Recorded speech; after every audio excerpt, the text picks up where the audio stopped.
Olá, bem-vindos a esta edição especial do Entre Aspas sobre o impeachment de Dilma Rousseff. Nós vamos discutir aqui a grande controvérsia jurídica do julgamento. A decisão do Senado de fatiar a sua decisão e manter, numa segunda votação, os direitos políticos da ex-presidente. Para essa análise, estão aqui comigo dois importantes juristas. Sidney Sanches, ex-presidente do Supremo Tribunal Federal, que presidiu o impeachment de Fernando Collor, e Ives Gandra Martins, advogado, professor emérito da Universidade Mackenzie. Muito obrigada pela participação aqui no Entre Aspas. Esse foi um dos dias em que a Globo News mais recebeu consulta dos seus assinantes sobre o que estava acontecendo, querendo entender as dúvidas. Então, o meu Entre Aspas vai ser o artigo 52 da Constituição, que diz, no parágrafo único, nos casos previstos nos incisos 1 e 2, funcionará como presidente o do Supremo Tribunal Federal, limitando-se à coordenação que somente será proferida por 2/3 dos votos do Senado à perda do cargo, com inabilitação por 8 anos para o exercício da função pública, sem prejuízo das demais sanções judiciais cabíveis. Eu pergunto, esse com inabilitação é duvidoso? É possível transformar em ou? O que o senhor acha? A meu ver, com significa também, juntamente. E se foi punido com impeachment, a consequência é a outra pena, porque as duas penas são cumulativas. Elas não são, não é acessória da outra. Aliás, o Supremo já decidiu isso. O que eu estranhei foi realmente a separação das questões. Porque o que a lei manda perguntar se praticou ou não praticou o crime. E se deve ser condenado ou não. E o senador só responde sim ou não. E não separar. Isso vai complicar. O senhor concorda? Eu concordo inteiramente. Eu tenho a impressão que a colocação que o ministro Ricardo Lewandowski, que aliás é um bom jurista e professor titular, mas ele não podia separar. Mas, na verdade, o com quer dizer, perde isso e perde aquilo. E porque se é punido por crime de responsabilidade, como é que ele vai continuar, aquele que é punido por crime de responsabilidade, podendo concorrer no dia seguinte a qualquer cargo público? Então, é a separação do ponto de vista de direito constitucional. Basta imaginar, Mônica, que o impeachment ocorra alguns dias, alguns meses antes do fim do mandato. Se entender que não se pode aplicar pena de interdição do exercício de função pública, pode ser candidato no mês seguinte. Não, esse é o dado que me parece o mais grave, porque ela foi punida por crime de responsabilidade, aqui diz o artigo 86. Então, alguém que é criminosa, é o termo que se pode usar, vai continuar com todos os seus direitos políticos preservados e pode exercer funções públicas em que exige idoneidade. Porque, sem dizer, entrar no mérito, o Senado puniu por um crime de responsabilidade. Por isso o Constituinte, nos comentários que nós fizemos à Constituição, eu e Celso Bastos, você conhece, 15 volumes pela Saraiva, quando comentamos esse aspecto, nós consideramos absolutamente vinculado. E o Supremo Tribunal Federal decidiu, no caso do Collor, por 7-4. Manter a decisão do Senado. Aliás, esse foi um dos argumentos que o ministro Lewandowski usou na sessão do impeachment. Ele disse, quando essa questão chegou ao Supremo em 93, demandada pelo próprio Fernando Collor sobre a cassação dos mandatos que ficou pendente lá e ele queria contestar, houve 4-4 o resultado da votação no Supremo, porque o senhor não tinha presidido, não votou, porque Marco Aurélio Mello e Francisco Rezec também decidiram que estavam impedidos. E aí foram convocados 3 ministros do STJ para desempatar e deu então esse resultado de 7-4. Ele disse, isso já era uma controvérsia no Supremo. Portanto, podemos tomar uma decisão agora. Isso é por 7-4. Mas ele podia puxar essa controvérsia para aquele momento? Eu tenho a impressão, a jurisprudência do Supremo, quando os 3 ministros vieram do STJ para decidir, eles decidiram como se fossem ministros do Supremo. Eles tiveram o mesmo valor, o voto de qualquer um dos ministros do STJ valia idêntico aos votos dos 8 ministros do Supremo. E é então essa preciso foi a decisão e, a meu ver, jurisprudência, porque foi o primeiro caso e o único de impeachment. E é preciso entender que as penas têm finalidades diversas. Uma delas quer impedir que o presidente continue exercendo o mandato. Mas quer ir mais longe, quer impedir que ele, por 8 anos pelo menos, deixe de exercer qualquer função pública, até por concurso público. Nenhuma função pode ser exercida. Foi o que Collor fez, cumpriu essa pena. E ele tinha renunciado ao mandato. E o Supremo manteve a decisão do Senado e a minha. Eu concorri para que o processo prosseguisse, porque eu esclareci que a questão era polêmica aos senadores, mas que, bem ou mal, eu não podia pôr fim ao processo. Por quê? O Supremo, seria uma inovação. O Supremo, por exemplo, quando o plenário do Supremo recebe uma denúncia, nenhum ministro, nem o presidente, nem o relator pode pôr fim ao processo. Quem pode pôr fim ao processo é o Senado, é o plenário. Só com 2 exceções, se houver morte da pessoa ou prescrição. Não era nenhum dos casos. Não era o caso do Collor. Eu não vejo razão agora para essa decisão. Então, uma pena visa impedir o exercício do mandato. E a segunda pena visa dar uma lição. Olha, por 8 anos não vai poder exercer função pública. São 2 castigos. Eu só queria pôr mais um dado aqui, porque... Um dado é que a intenção do Constituinte foi essa. Isso que está dizendo... É o com aqui, a preposição. É que a intenção foi essa. Todos os comentaristas da Constituição, todos os grandes nomes que comentaram a Constituição, colocam que a pena não é divisível. É uma pena comum com 2 efeitos. Perde o mandato e, por perder o mandato por crime de responsabilidade, não é justo que ela vai exercer, ou qualquer um, vai exercer qualquer função pública nos outros 8 anos. Mas eu quero fazer uma discussão que eu acho bastante importante aqui. É um julgamento jurídico-político. O presidente do Supremo tomou uma decisão jurídica como magistrado daquela sessão, o ministro Lewandowski. O presidente do Senado o apoiou na decisão, segurando a Constituição que ele estava, digamos, alterando. Ele disse, não sejamos maus. Ele deu um argumento moral, ele deu um argumento de compaixão, de condescendência para o presidente Dilma. E o Senado decidiu. Qual é a soberania do Senado para tomar aquela decisão naquele momento?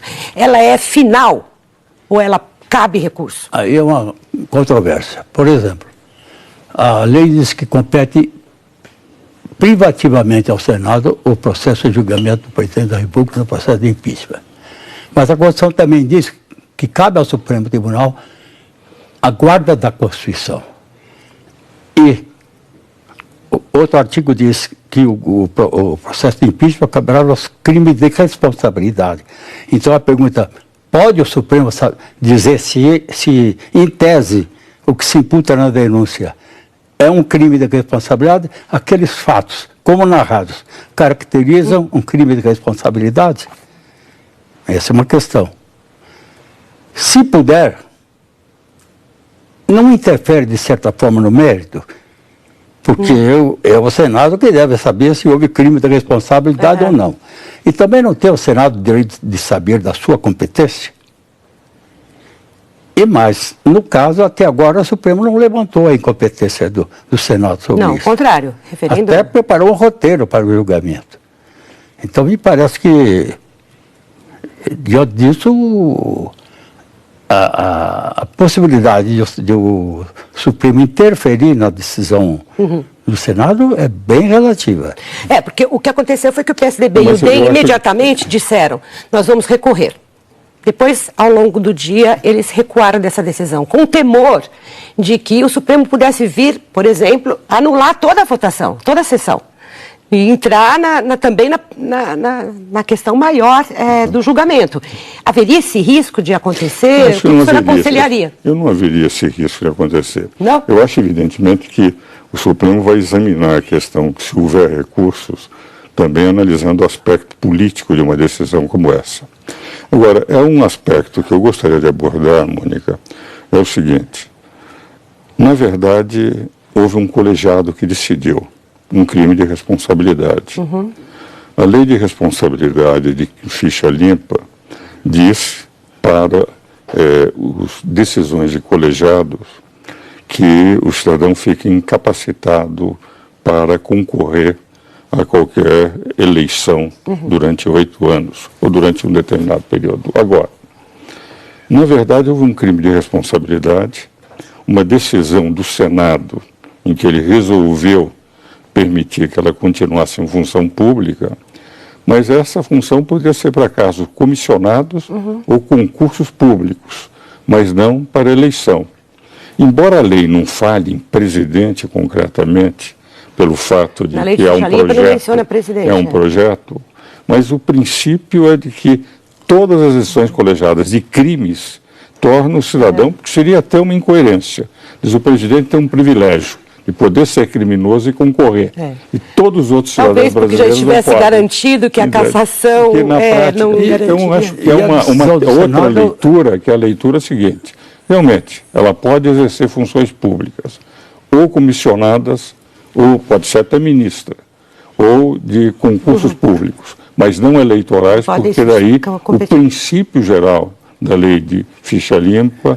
Então, essa interpretação pode ser solicitada ao Supremo Tribunal Federal. Sobre essa questão da ficha limpa, se vale a pena, se ela ficaria também, se de alguma maneira alcançaria... Nós temos 3 funções públicas, eleitoral, concursal ou comissionado. A eleitoral é que ela estaria impedida. Nós não podemos esquecer que o Senado é instância única. Não é primeira nem segunda instância, é instância única.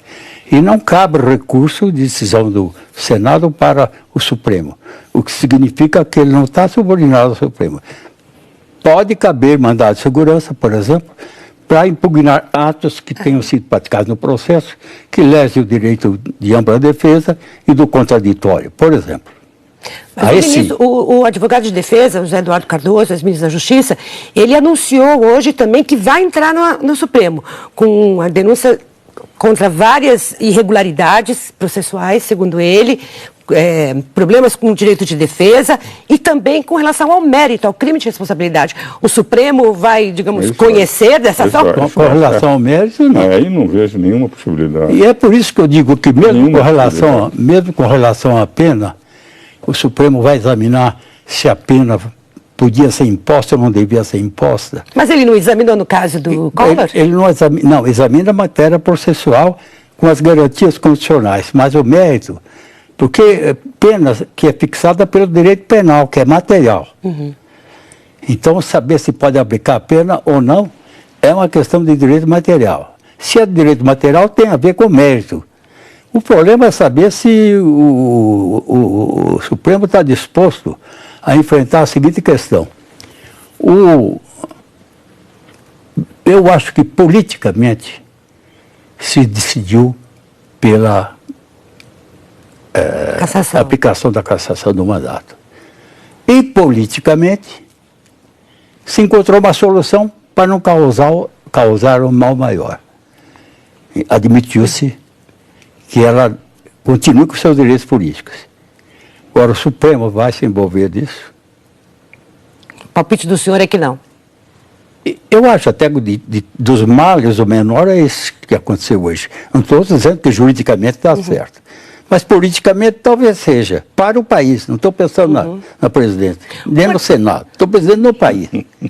No sentido de que, de certa forma, abranda a tensão, né? Mas não amenizou em nada o discurso da presidente Dilma. Ela saiu muito antibrava. Ao contrário, eu tenho a impressão, Cid, que houve um dado aí, é o seguinte: na verdade, isso poderia ter solucionado hoje definitivamente, sem abrir campo nenhum. Porque o José Eduardo, se ele for recorrer ao Supremo sobre a decisão do mérito, não vai conseguir nada. Porque a própria Constituição diz: Senado é instância única. Agora, no momento em que eles criaram esse problema de saber se, enfim, ela vai exercer, pode ser candidata ou não numa próxima eleição, pode ser candidata, entende? Então, isto, evidentemente, é uma interpretação que vai ter que ser feita à luz da lei de faixa limpa. É possível que ninguém recorra ao Supremo sobre isso. Como você disse, muitos é melhor deixar, como diz o Sidney, para não provocar dúvidas sobre a sessão. Agora, do ponto de vista jurídico, eu acho que foi um erro, entende? E do ponto de vista jurídico, eu entendo que o princípio geral da lei de ficha limpa, pelo menos em funções públicas referentes à eleição, ela não poderia. Mas acho também que é mais uma discussão acadêmica. Eu tenho a impressão que não se vão discutir esse aspecto. Mas tem outra discussão política também que diz respeito a essa decisão de hoje. Isso que foi resolvido para o julgamento da presidente Dilma, pode ter repercussão em outros processos de cassação? Houve imediatamente uma dúvida sobre se, no processo do ex-presidente da Câmara, Eduardo Cunha, ele também não poderia ser cassado e manter sua elegibilidade, se alguém resolver que assim fosse. Embora não seja uma sessão presidida por alguém do Supremo Tribunal Federal, poderia acontecer, de outros políticos quererem o mesmo benefício? Na verdade, se a competência... Como uma conciliação política, como foi mencionado.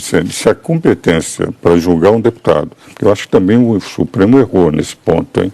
Porque na prática, como eu sou mais velho do que todos os ministros do Supremo... O senhor sente a vontade de falar. À vontade, nós estamos na mesma idade, somos colegas de turma, mas veja o seguinte, é que em relação ao artigo 53, parágrafo 3º, declara que aceita a denúncia pelo Supremo contra um deputado, ele tem que comunicar à Câmara. E se a Câmara não aceitar a denúncia, fica suspensa a prescrição até o fim do mandato. E o Supremo decidiu sobre os atos que ele estava praticando na gestão do cargo de presidente, que ele teria que ser afastado. Então o Supremo também não preservou, como guardião do artigo 3 da Constituição, o artigo 53, parágrafo 3º. Agora, nada impede que a Câmara, ao julgar o deputado, julgue também com limitações. Se o Senado julgou com limitações, eles também poderão pôr limitações a esse julgamento. Então, na prática, se mudou a Constituição hoje? Mas, não, eu acho que no caso do Eduardo Cunha já mudou no momento que o Supremo, no 53, parágrafo 3º, não cumpriu o 53, parágrafo 3º e afastou da presidência por atos que ele exercia na presidência. Né? Agora, o caso do Eduardo Cunha tem peculiaridades. Eu fiquei até assustado quando eu vi que o Supremo tinha afastado o presidente da Câmara. Isso é função da própria Câmara. Ela que pode cassar o mandato dele e provisoriamente afastá-lo, até que defina o afastamento. E fiquei imaginando, como pode o Supremo Tribunal Federal dar uma liminar se no mérito ele não tem o poder de cassar? Então ele tem mais força na liminar do que no mérito? Esse é um argumento. Agora, o fundamento que o ministro Teori Havasquez encontrou, achei muito bom. Na verdade, ele estava impedindo o funcionamento do poder, de um dos órgãos do Poder Legislativo, de um dos órgãos internos do Poder Legislativo, impedindo que ele prosseguisse interferindo no Conselho de Ética. E por interesse pessoal. Então, esse argumento me impressionou muito. Mas mesmo esse argumento me impressiona também. A verdade é a seguinte, que a Câmara tinha os seus próprios mecanismos de combater o presidente Eduardo Cunha. Não me agrade o nome do presidente. Infelizmente, o que tem sido revelado dele é muito triste para todo o povo brasileiro. Mas a competência, a meu ver, como professor de Direito Constitucional, era exclusivamente da Câmara. O Supremo não poderia invadir competência que não lhe pertencia. Isso foi bastante discutido. Eu acho até que, no mérito, o Supremo pode até manter o afastamento. Se é que ele pode, tem competência para isso. Eu já admitia... Mas o Supremo estava esperando que a Câmara decidisse pela cassação antes do mérito. Se ele não pode cassar, é a Câmara que pode. Agora, então vai ficar o seguinte, o Supremo entendeu que deve ficar afastado. E a Câmara decide que não vai afastá-lo. Como é que fica isso? Os senhores que são especialistas no direito constitucional, o senhor porque lidou com isso na Suprema Corte, e o senhor porque tem uma obra extensa sobre essa análise.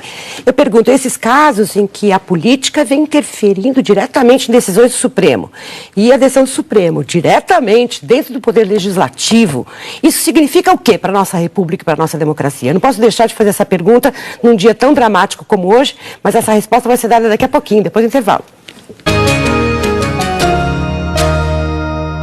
O país vem assistindo continuamente a esse mesmo filme, que é o Supremo Tribunal Federal fazendo intervenções diretas no Poder Legislativo, o Poder Legislativo mexendo na Constituição, como vimos hoje no julgamento do Supremo, da presidente Dilma. Então eu pergunto, isso é bom para a nossa República? Nossa Constituição precisa ser reformada o tempo todo, o nosso Legislativo precisa ser preenchido nas suas falhas pelo Supremo Tribunal Federal? O que o senhor acha? Realmente eu acho que está havendo um avanço excessivo na participação do Supremo na solução de questões políticas.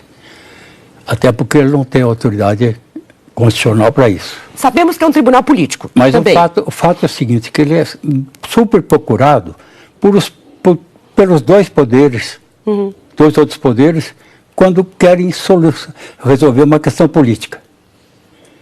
Dá um argumento jurídico, mas para resolver uma questão política. E aí, ou o Supremo se recusa a examinar, e pode parecer omisso à nação, ou se dispõe a fazer e agir como poder moderador, que é uma das funções do Supremo. Esse caso, por exemplo, de hoje, do ponto de vista jurídico, eu acho que tinha que aplicar a pena também de interdição do exercício da posição pública. Mas não aplicou. Aí quem pode reclamar contra isso? Um partido político, talvez uma DPF. Talvez uma DPF. Aí o Supremo o que pode fazer? Me impor a pena? Não. Impor a pena não pode. Anular o julgamento? Isso é bom para o país? Já pensou começar tudo de novo? DPF sendo a arguição de direito... Ação de desenvolvimento fundamental. A minha posição eu sou um velho professor de Direito Constitucional, leciono desde 1960, e eu acho que a divisão de poderes é uma segurança da democracia. Se o Poder Judiciário faz apenas a sua função, não invade a competência de outros, dá segurança ao cidadão. Por pior que seja o Poder Legislativo, ele é melhor legislador do que o Supremo, por melhor que sejam os homens do Supremo. Ele tem que assumir a responsabilidade dos seus erros também, também, a minha posição é essa, e reconhecendo, por exemplo, competência e valor nos 11 ministros do Supremo. Eu ainda prefiro, como os velhos constitucionalistas, a tripartição dos poderes. O Supremo, ele não foi eleito por um homem só, não é para legislar em lugar do Legislativo, não tem que invadir competências, e é evidente que nem o Legislativo, nem o Executivo. Por essa razão, eu prefiro que eles cumpram a Constituição como estão, porque eles são guardiões da Constituição, nesse caso, não hoje, inovadores. O senhor acha que eles deveriam voltar ao texto? Eu acho que houve inovação.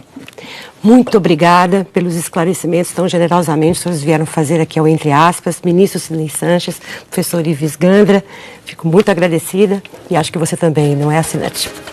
Obrigada a você que nos acompanhou. Na próxima terça-feira a gente volta com o Entre Aspas no horário normal. Eu espero você. Até lá.